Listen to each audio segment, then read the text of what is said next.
ফেলো তাহলে আমি তোকে খেয়ে ফেলবো। তাহলে আগে একে চান্স দেন, একে কিছু একটা ফেলাইতে বলে। ফেলাইতে হবে নাকি? ফেলাইতে তো হবেই। আচ্ছা আমার কাছে একটা সুই আছে, এটা আমি পানিতে ফেলাচ্ছি, তুমি এটাকেই খুঁজে দেখাও। বন্ধুরা সবাই কিন্তু ইসলামিক ভিডিও দেখে, কিন্তু কেউ কিন্তু সেই ভিডিওতে লাইক সাবস্ক্রাইব করে না। আমি এটাই চাই, যারা যারা শুধুমাত্র ইসলামিক ভিডিও দেখতে ভালোবাসে তারাই শুধুমাত্র এই ভিডিওতে লাইক সাবস্ক্রাইব করবে।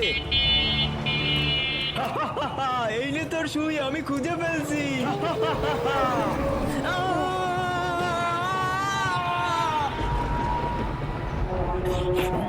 এবার তুই ফেল। আমি না।